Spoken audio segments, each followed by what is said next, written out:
Hello नमस्कार दोस्तों, संघर्ष क्लास में आप सभी का स्वागत है।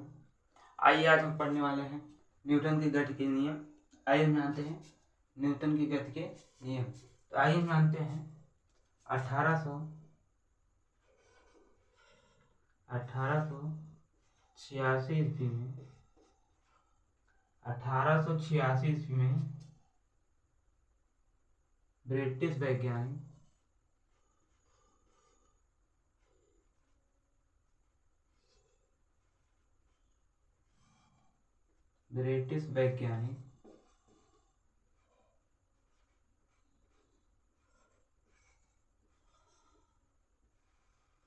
देखते हैं 1886 ईस्वी में ब्रिटिश वैज्ञानिक सर आइजैक न्यूटन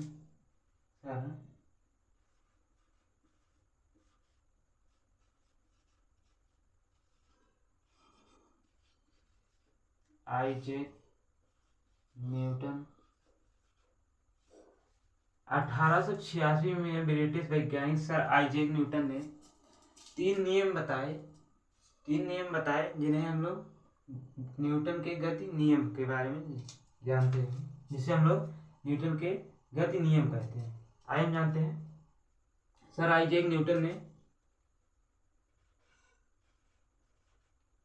तीन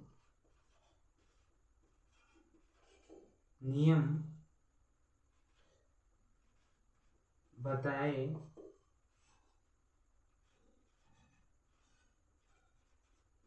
जिन्हें हम लोग न्यूटन के गति का नियम कहते हैं।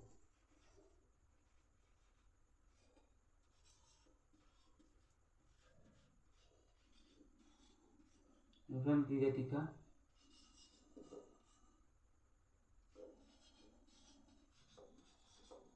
नियम कहते हैं।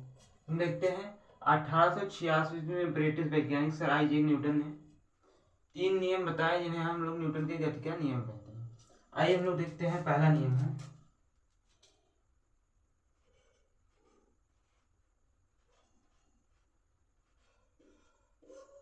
गति का पहला नियम।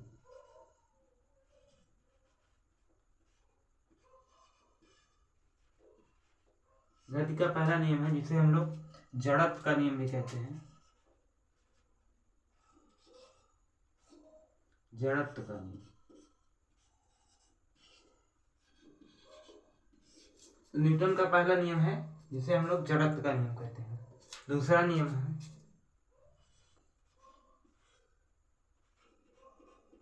गति का दूसरा नियम।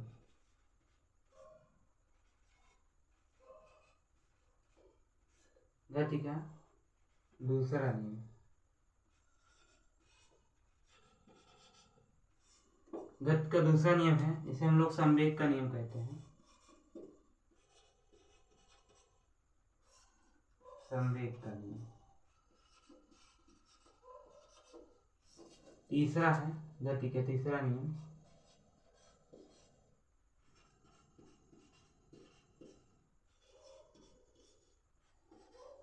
गति का तीसरा नियम गति का तीसरा नियम है जिसे हम लोग क्रिया प्रतिक्रिया का नियम कहते हैं। क्रिया प्रतिक्रिया का। तो हम लोग देखते हैं तो 1886 में ब्रिटिश वैज्ञानिक सर आइजैक न्यूटन ने तीन नियम बताए जिसे हम लोग न्यूटन के गति का नियम कहते हैं। तीन नियम है। पहला नियम है गति का पहला नियम है, इन्हें हम लोग जड़त्व का नियम कहते हैं। गति का दूसरा नियम है जिसे हम संवेग का नियम कहते हैं। गति का तीसरा नियम है जिसे हम क्रिया प्रतिक्रिया का नियम कहते हैं। तो आइए हम पहले पढ़ते हैं गति का नियम। गति का प्रथम नियम आइए देखते हैं।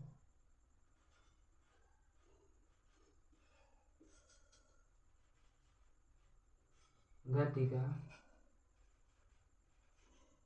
प्रथम नियम।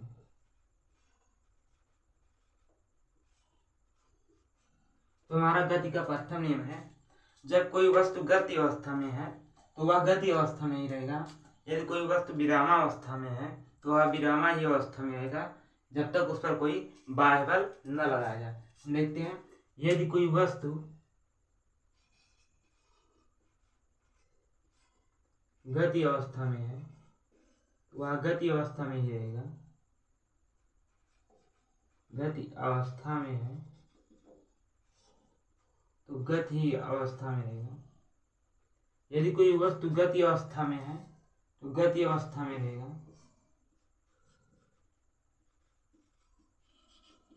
गति अवस्था में रहेगा।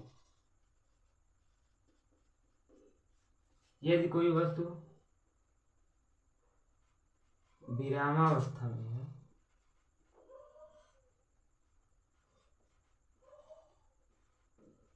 विरामावस्था में है तो विरामावस्था में रहेगा।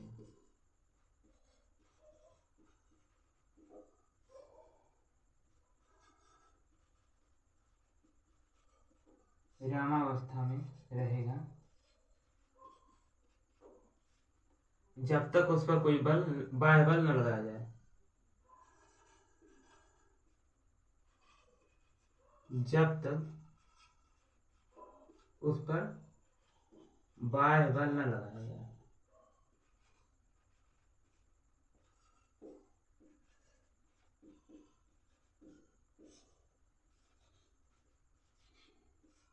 तो हम देखते हैं जब कोई वस्तु गति अवस्था में है तो गति अवस्था में रहेगा।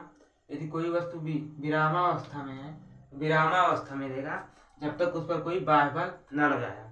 जैसे हम लोग फुटबॉल देखते हैं, खेलते हैं और फुटबॉल को किक मारते हैं तो फुटबॉल जब तक नहीं रुकता है तब तक या आगे वाला खिलाड़ी उसे रोक नहीं लेता है, या तो फिर नेट में लगेगा तब रुक जाएगा, या तो फिर हम देखते हैं ये फुटबॉल, तो आप लोग कहेंगे फुटबॉल कूद जाने के बाद अपने आप रुक जाता है, उस पर कहाँ बल लगता है। तो हम देखते हैं तो फुटबॉल पे कूद अगर हम मारते हैं कि तो वह कुछ दूर जाने के बाद रुक जाता है।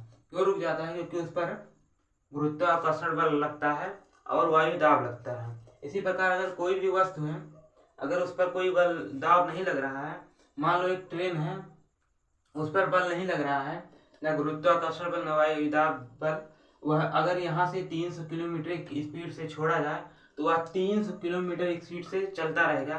कब तक चलता रहेगा? जब तक कोई उस पर दाब, वायु दाब या गुरुत्वाकर्षण बल या अन्य कोई बल न लगे, तब तक वह चलता रहेगा। आइए हम आगे देखते हैं जड़त्व का नियम। हमारा उदाहरण हो गया फुटबॉल वाला। आइए हम आगे देखते हैं जड़त्व का नियम।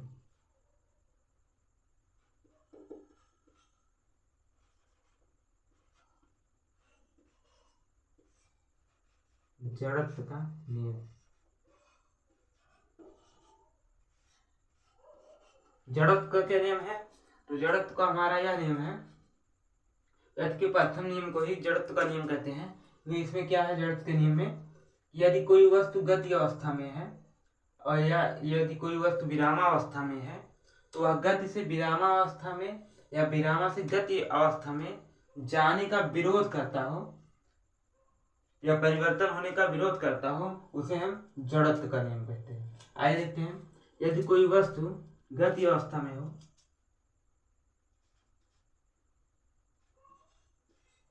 गति अवस्था में हो और वह गति अवस्था से,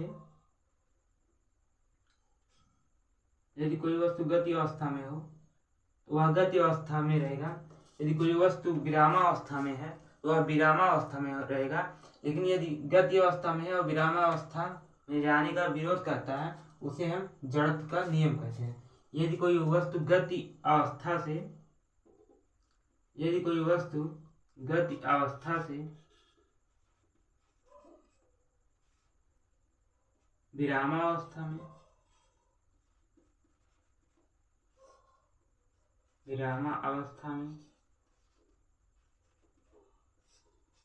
और विरामावस्था से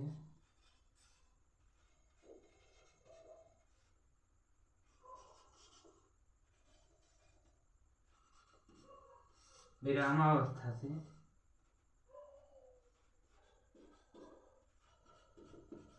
गति अवस्था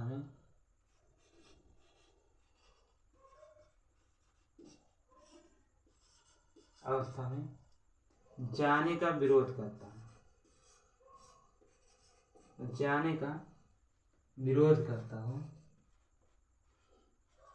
या परिवर्तन में विरोध करता है,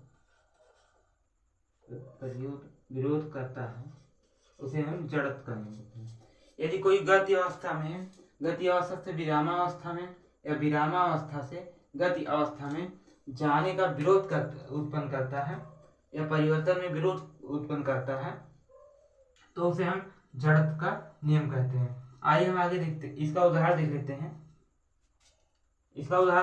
यदि कोई, एक बार समझ लेते हैं, गति अवस्था में, गति अवस्था से विरामावस्था में या विरामावस्था से गति अवस्था में जाने का विरोध या परिवर्तन करने में विरोध परिवर्तन उत्पन्न करता है, उसे हम जड़त्व का नियम देते हैं। हमारा उदाहरण है, पहला उदाहरण है, पेड़ को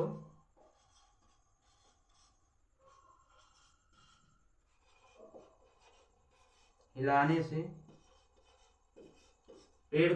से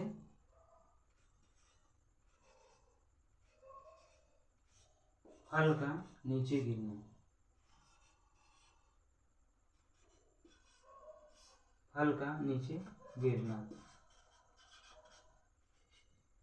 तो हम देखते हैं पेड़ को हिलाने से फल का नीचे गिरना।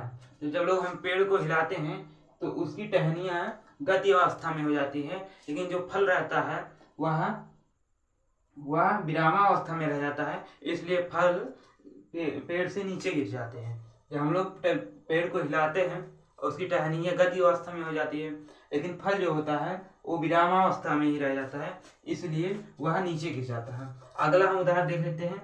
अगला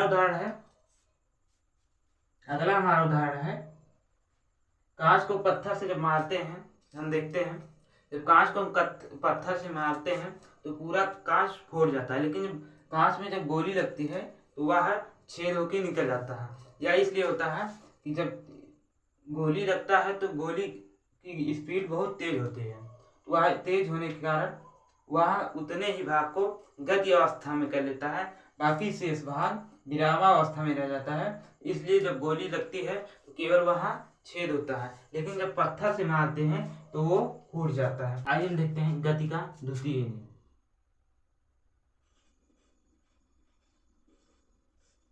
गति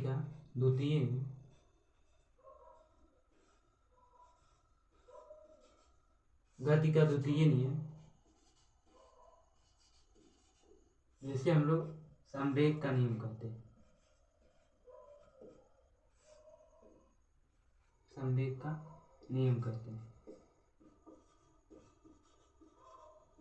ये हमारा है गति का द्वितीय नियम, जिसे हम लोग संवेग का नियम कहते हैं। तो आइए हम देखते हैं गति का द्वितीय नियम किसे कहते हैं या संवेग का नियम किसे कहते हैं। तो किसी वस्तु में संवेग में परिवर्तन की दर तथा उस पर लगाए गए बल के समानुपाती होता है, उसे हम गति का द्वितीय नियम कहते हैं। देखते हैं,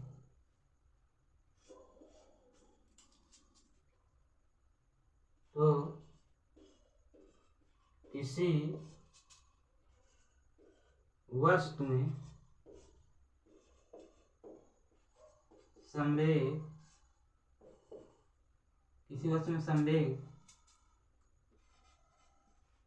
परिवर्तन की दर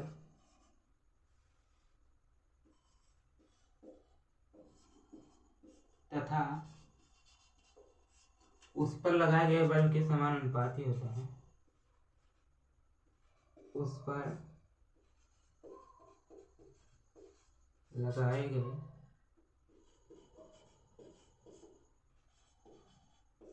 बल के समान अनुपाती होता है,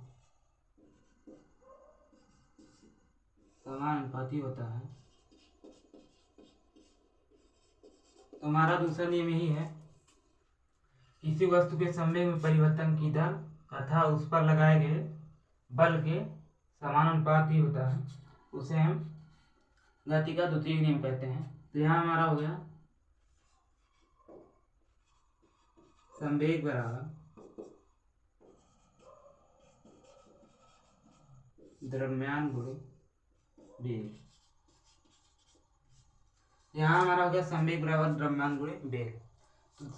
तो हमारा संवेग किस पर निर्भर करता है? द्रव्यमान यानी भार पर और वेग में चार पर। तो यहाँ उदाहरण हो जाएगा हमारा उदाहरण है पहला, कैच लेते समय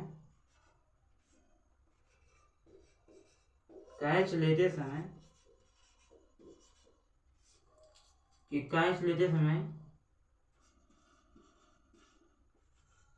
खिलाड़ी अपने हाथों को पीछे खींचना, कैच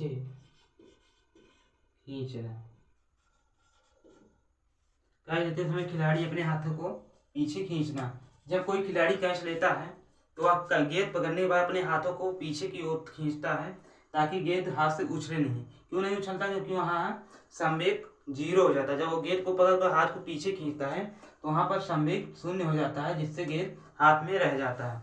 लेकिन हम देखते हैं जब कोई खिलाड़ी कैच लेता है, हाथ को पीछे नहीं खींचता है, तो वहाँ पर गेंद उछल के नीचे गिर जाता है, क्योंकि वहाँ संवेग 0 नहीं हो पाता है।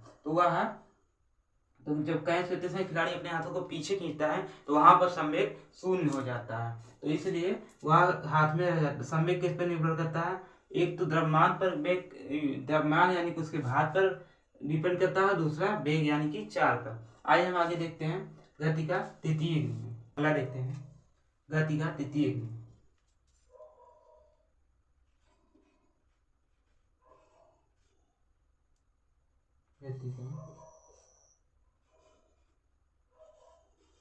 तृतीय तो गति का तृतीय नियम कौन सा है?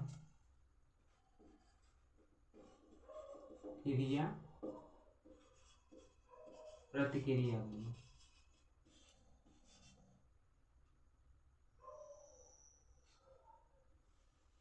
तो गति का तृतीय नियम है क्रिया प्रतिक्रिया का नियम। यह मतलब है कि आप अगर किसी वस्तु पर जितना बल लगाएंगे वह वस्तु भी आप पर उतना ही बल लगाता है। इसे हम लोग गति का तृतीय नियम कहते हैं, क्रिया प्रतिक्रिया का नियम कहते हैं। मान लो आपने किसी को एक थप्पड़ मारा खींच के और सामने वाला भी उसी खींच के आपको एक थप्पड़ मारे, तो उसी को क्रिया प्रतिक्रिया का नियम कहते हैं। आइए हम देखते हैं। ऐसे मान लो हम दीवार को धकेलते हैं तो दीवार भी हमारी तरफ फोर्स लगाता है, उसे भी क्रिया प्रतिक्रिया का नियम कहते हैं। ऐसे हम अगर किसी चीज पर बल लगाते हैं वो चीज भी हम पर बल लगाता है, यही क्रिया प्रतिक्रिया का नियम है। जैसे हम चलते हैं तो हम अपने पैरों से ये धरती को जमीन को नीचे की तरफ दाबते हैं और इससे जमीन भी फोर्स लगाता है, वो हमें ढकेलता है, हम लोग उसे ढकेलते हैं, जिससे हम आगे बढ़ते हैं और चलते हैं। आइए हम आगे देखते हैं, उदाहरण देखते हैं। इसके उदाहरण है पहला,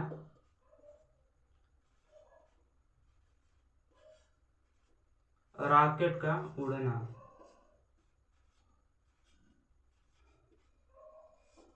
रॉकेट का उड़ना मतलब रॉकेट जब उड़ता है तो रॉकेट जितनी तेज से ऊपर जाता है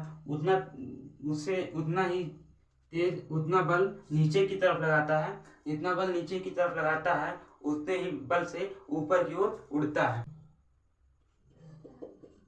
दूसरा नंबर हमारा है, दूसरा है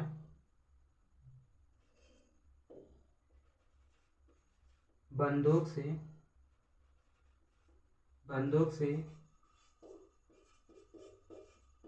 गोली छूटते समय